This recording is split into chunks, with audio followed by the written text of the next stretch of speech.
In the summer of 1940, with Europe already at war and the United States watching nervously from across the Atlantic, the Army published one of the strangest procurement requests in military history. They wanted a light reconnaissance vehicle, four-wheel drive, under 1,300 pounds, capable of carrying a 600-pound payload across terrain that would destroy a regular automobile. And they wanted a working prototype in 49 days. 135 American automakers received the bid. Only 2 responded, and one of them almost did not bother. This is the story of how a vehicle built under impossible pressure became one of the most recognized shapes on Earth. How it survived a world war, 7 different parent companies, and nearly a century of corporate chaos. And how, somehow, the brand only got stronger every time someone tried to change it. To understand the Jeep, you have to start with a man named Karl Probst. In 1940, Probst was a freelance automotive engineer working out of Detroit when he got a call from American Bantam, a tiny car company based in Butler, Pennsylvania. Bantam was barely surviving. They made small economy cars that almost nobody bought. But when the Army's request crossed their desk, they saw a lifeline. The problem was the timeline.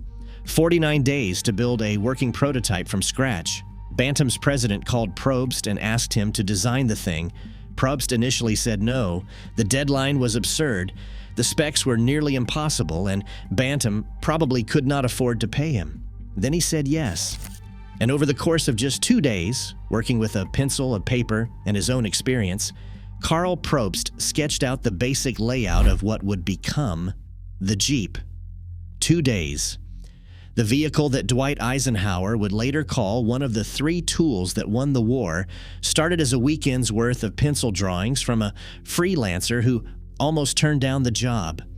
Bantam built the prototype, called the Bantam Reconnaissance Car, and delivered it to the Army testing ground at Camp Holabird in Maryland. It arrived on September 23, 1940, with half a day to spare on the deadline. The Army was impressed. But what happened next inside the War Department offices in Washington would frustrate historians for decades. The Army shared Bantam's blueprints with 2 larger companies, Willys Overland and Ford, and invited them to submit their own prototypes. Bantam had done the pioneering work, but the Army knew a company that small could not handle mass production for a global war. So Willys built the MA, Ford built the GP, and all 3 vehicles were tested side by side in the fields and mud pits of Maryland and across military installations around the country. Willys won the contract, largely because their Go Devil engine produced the most power. The Willys MB became the standard military Jeep. Ford was brought in to build them under license, producing their version as the GPW. And Bantam, the company that started it all, was given a consolation contract to build trailers. They never recovered. By the time the war ended, American factories had produced over 640,000 Jeeps. The vehicle had done things nobody originally imagined. Soldiers used it to haul wounded on stretchers mounted across the back. They bolted machine guns to the hood and turned it into a mobile weapons platform. They ran communication wire from spools attached to the rear bumper, unspooling miles of cable across the French countryside. They used it to pull artillery through Italian mountain passes, carry supplies across the vast emptiness of the North African desert, and navigate frozen European roads during the Battle of the Bulge, where temperatures dropped so low that engines had to be started every 2 hours to keep from seizing. Photographs from the war tell this story better than words can. Rows of Jeeps being loaded onto transport ships in Hampton Roads, Virginia. A Jeep fording a river somewhere in the Philippines with water up to the dashboard and the driver looking completely unbothered. Field hospitals in Belgium with Jeeps parked outside, still caked in mud, engines still warm. The vehicle became so central to the Allied effort that General George Marshall called it America's greatest contribution to modern warfare. Eisenhower went further, ranking it alongside the Douglas Dakota transport plane and the amphibious landing craft as one of the three tools that won the war. There's a question that has never been fully settled, and it is worth pausing on for a moment. Where did the name Jeep come from? The honest answer is that nobody knows for certain. The most popular theory is that it evolved from the letters GP, which stood for Government Purpose or General Purpose, depending on who you ask. Soldiers shortened GP to Jeep the same way they shortened everything else in military life. Another theory points to Eugene the Jeep, a character from the Popeye comic strip created by E.C. Segar.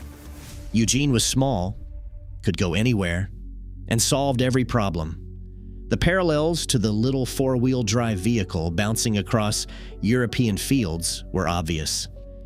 There is even a third theory that test drivers at the proving grounds in Maryland started calling the prototypes Jeeps as slang for any unproven vehicle, the way test pilots called untested aircraft the same thing. What we do know is that soldiers started calling it a Jeep almost immediately, long before Willys ever trademarked the name. The name came from the people who used it, not the people who built it. And by the time the war was over, the word Jeep meant one thing to an entire generation of Americans. It meant the vehicle that got you through. Now the story shifts from the battlefields of Europe to the towns and farmlands of post-war America. When those soldiers came home, hundreds of thousands of them, they remembered the Jeep. They remembered what it could do, and a surprising number of them wanted one of their own. Willys Overland recognized this almost immediately. In 1945, they released the CJ-2A, with CJ standing for Civilian Jeep. It was essentially the military MB with a few modifications: a tailgate, a side-mounted spare tire, and a power takeoff system that let farmers hook up plows, generators, and saws directly to the engine. The CJ-2A was not a comfortable vehicle. It had no doors in its base configuration. The ride was harsh. The heater was optional and barely functional, but it could go anywhere, do anything. And it carried the emotional weight of the war with it. And there was something else going on that the accountants at Willys probably did not anticipate. The Jeep had become personal. Soldiers who had spent months or years relying on this machine in conditions where their lives depended on it had formed a bond with it. That sounds strange to say about a hunk of steel and rubber, but ask anyone who served and they will tell you the Jeep was more than equipment. It was the thing that got you to safety, hauled your friend to a medic, kept running when nothing else would. Buying a CJ-2A was not just buying a truck. For a lot of those men, it was keeping a piece of the experience that had defined their lives. Farmers and ranchers bought them. So did hunters, surveyors, utility workers, and anyone who lived where paved roads ended. The CJ-2A sold over 200,000 units in its first 5 years. For a vehicle that was basically a repurposed military tool, that was extraordinary.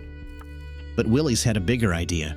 In 1946, they introduced the Jeep station wagon, designed by the legendary industrial designer Brooks Stevens. It was the first all-steel station wagon ever produced in America. Before the Jeep wagon, station wagons used wood-framed bodies that rotted, warped, and needed constant maintenance. Stevens replaced all of that with stamped steel panels, and the result was something entirely new. A vehicle with four-wheel drive capability that you could also drive your family to church in on Sunday morning and park next to the Buicks without embarrassment. The Jeep wagon was not just practical. It was the first rough sketch of what would eventually become the modern sport utility vehicle. Nobody used that term yet. That was still decades away. But the concept, a rugged, capable vehicle that could also serve as a family car, started right here, rolling out of the Willys factory in Toledo, Ohio. In 1953, Kaiser Industries purchased Willys Overland, and the Jeep entered its next chapter. Kaiser did not change much at first. They continued the CJ line and introduced the CJ-5 in 1955, a vehicle so well designed that it would stay in production for 30 years. It was introduced during the Eisenhower administration and was still rolling off the line when Ronald Reagan was in office. The CJ5 is the Jeep that most people over 50 picture when they hear the word. Open sides, a folding windshield, a spare tire bolted to the back, and that unmistakable silhouette that looked exactly like what it was. A machine designed to go places roads did not reach. But Kaiser's most significant contribution to the Jeep story came in 1963 with the Wagoneer. The Jeep Wagoneer was, by any reasonable measure, the first luxury four-wheel drive vehicle. It came with an automatic transmission, power steering, an independent front suspension, and was even offered with air conditioning, a feature that would have made a World War II Jeep driver laugh out loud. The Wagoneer was aimed at suburban families who wanted capability without sacrifice, and it found them. The Wagoneer would eventually become one of the most iconic nameplates in American automotive history. The wood-paneled Grand Wagoneer in particular became a status symbol in affluent communities from Connecticut to Colorado through the 1970s and the 1980s. If you grew up in that era, you remember the Grand Wagoneer. It was parked in the driveway of the family that had a lake house. It was the vehicle that showed up at the ski lodge with a roof rack full of gear and a golden retriever in the back. It was the closest thing America had to a luxury sport utility vehicle before that term existed, and it carried a kind of effortless authority that no other vehicle could match. But Kaiser was an industrial conglomerate, not a car company at heart. By 1970, the automotive division was bleeding money, and Kaiser sold Jeep to American Motors Corporation.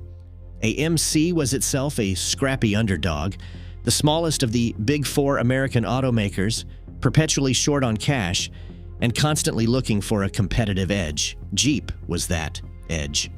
Under AMC, the Jeep CJ7 arrived in 1976. It was wider than the CJ5, offered a removable hardtop and full steel doors for the first time, and introduced automatic transmission as an option in the CJ line. AMC knew they could not outspend General Motors or Ford on advertising, so they leaned into what made Jeep different: the capability and the heritage. The idea was that this was a vehicle with a story no other brand could tell. AMC also made the Cherokee nameplate famous during this era, introducing the two-door Cherokee based on the Wagoneer platform.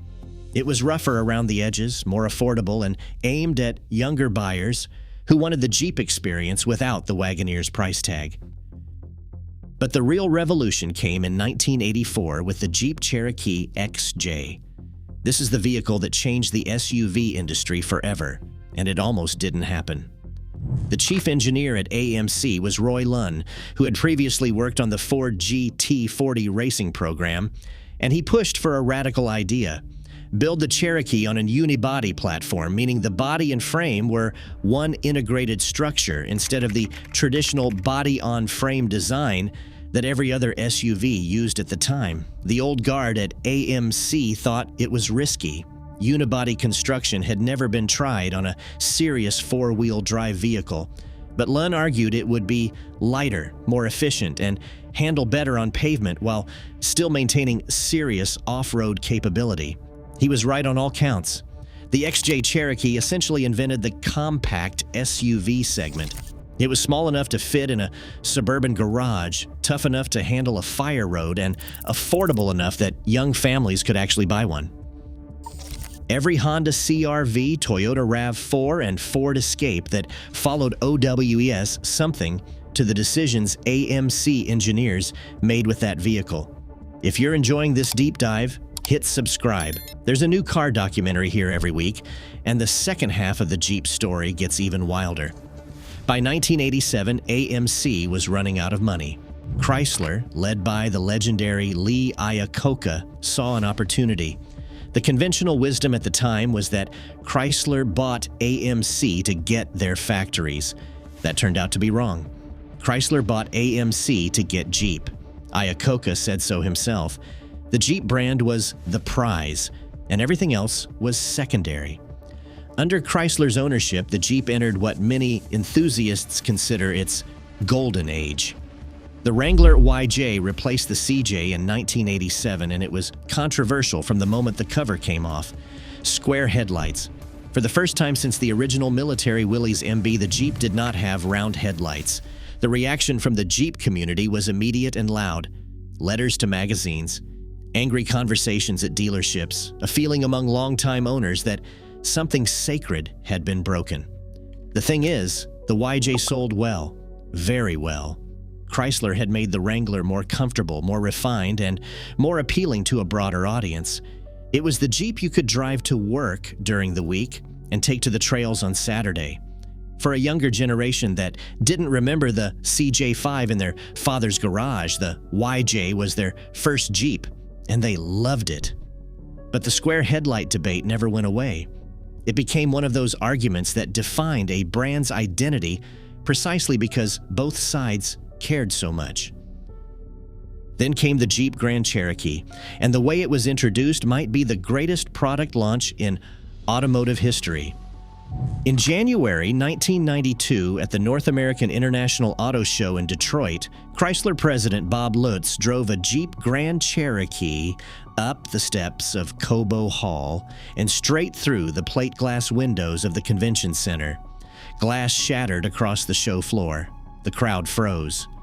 Lutz parked the Grand Cherokee right there among the polished concepts and carefully lit displays, stepped out in his suit, and let the silence do the work.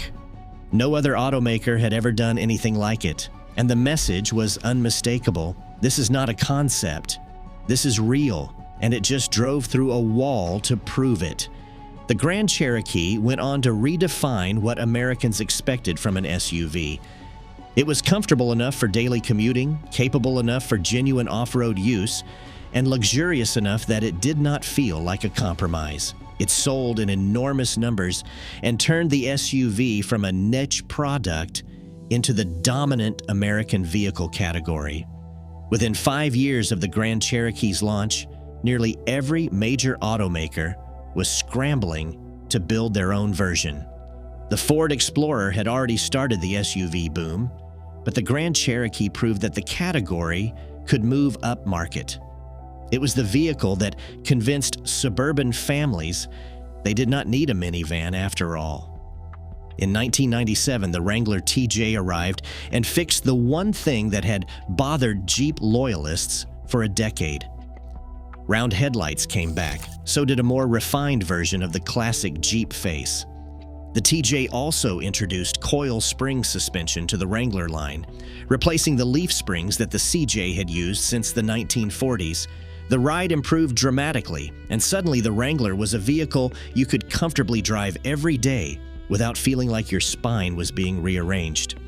The TJ also cemented something that Jeep's brand managers had been learning for years.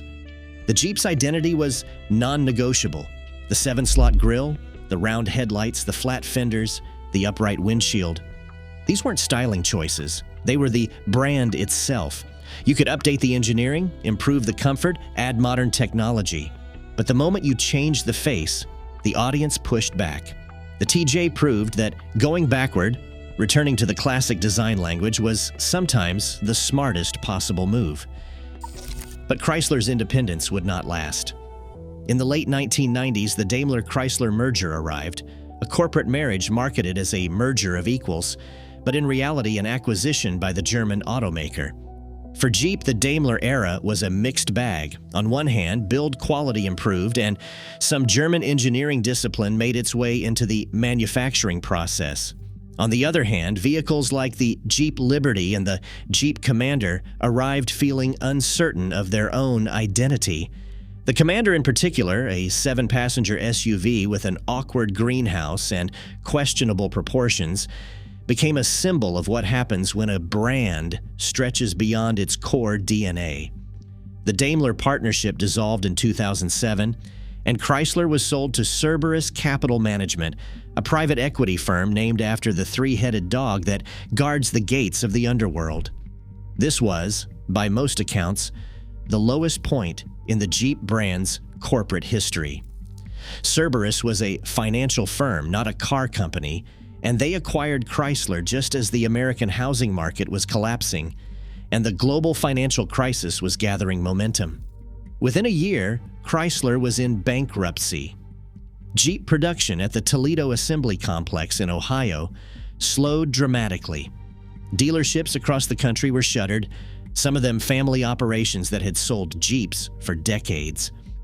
The Wrangler kept selling because it always keeps selling, but the rest of the lineup was struggling badly. There was genuine talk in the industry press about whether Jeep as a brand would survive.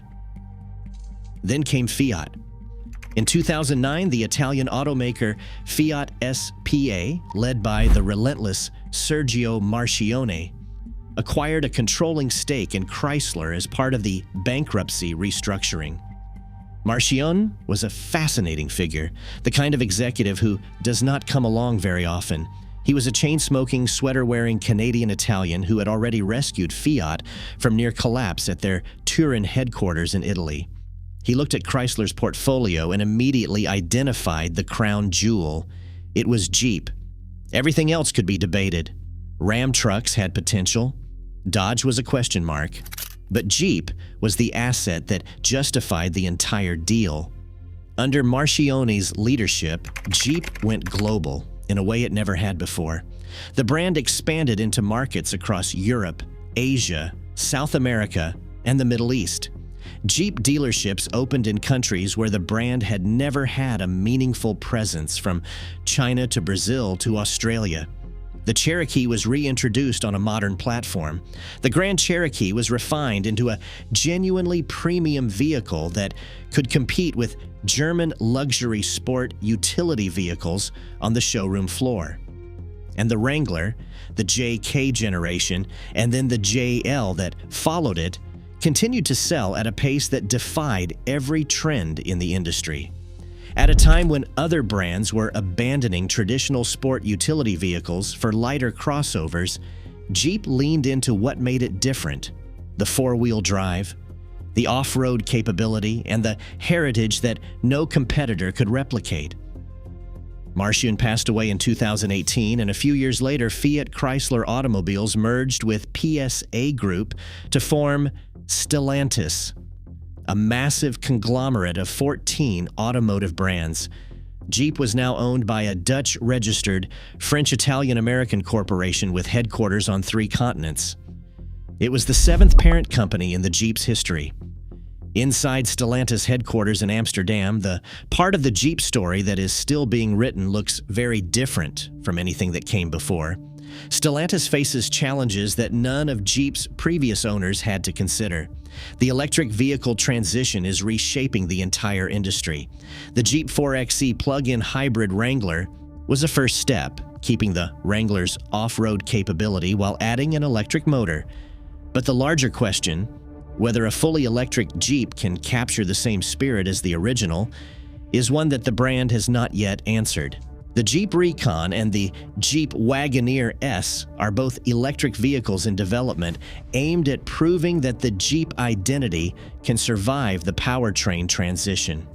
The 7-slot grille is there, the proportions are there, but the sound of a Jeep engine climbing a rock face in Moab, Utah, and the mechanical feedback through the steering wheel on a muddy forest trail, these are things that electrification will inevitably change. Jeep engineers in Auburn Hills, Michigan, are betting that the instant torque of an electric motor will actually make off-roading better.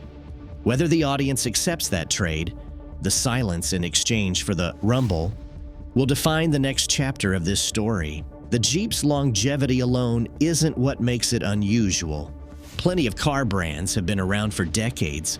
What sets the Jeep apart is that it maintained a coherent identity across 80 years and 7 corporate owners, each with different priorities, different nationalities, and different ideas about what the brand should become. Willys saw a military tool, Kaiser saw a platform for expansion, and AMC saw a lifeline. Chrysler treated it as a profit center, Daimler as a subsidiary, Cerberus as a line item on a balance sheet, and Fiat as a global opportunity waiting to happen. And through all of it, the Jeep remained the Jeep. The silhouette never fundamentally changed. The 7-slot grille survived every boardroom. The idea, at the center of the brand, that this is a vehicle built to go where others cannot, held firm even when the companies holding the keys did not. There is a Jeep wave. If you own a Wrangler, you know about it. When two Wrangler drivers pass each other on the road, they wave. It is a small thing, a quick lift of the hand or a couple of fingers off the steering wheel. Nobody teaches you to do it. There is no manual. You just start doing it because the person coming the other way made the same choice you did. They chose the vehicle with no sound insulation and wind noise at highway speeds and a ride that still, after all these decades of improvement, reminds you that the road is right there beneath you. They chose it anyway. And that shared choice, that willingness to trade comfort for something harder to define, that is what the Wave is about. Jeep owners feel like they belong to something, not to Stellantis, not to Chrysler, not to any corporation. They belong to the idea of the Jeep itself. That idea started with Karl Probst's pencil drawings in 1940 and a prototype that was delivered with half a day to spare. It crossed the beaches of Normandy and the deserts of North Africa. It came home with the soldiers and went to work on American farms and ranches from Montana to Georgia. It became a station wagon, then a luxury vehicle, then a cultural symbol, then the foundation of the modern SUV market. It was owned by companies that understood it and by companies that did not, by visionaries and by accountants, by Americans, Germans, Italians, and now a Dutch-registered multinational. It outlived every company that tried to own it. And somehow, after all of that, when you see that silhouette on the highway, the flat hood, the upright windshield, the round headlights, you know exactly what it is. No badge required. From Karl Probst's impossible deadline to Eisenhower's endorsement to 7 corporate owners who each tried to reshape it, the Jeep survived all of them by being the one thing none of them could reinvent. If this story surprised you, you will like the one on screen right now. Click it, and I'll see you there.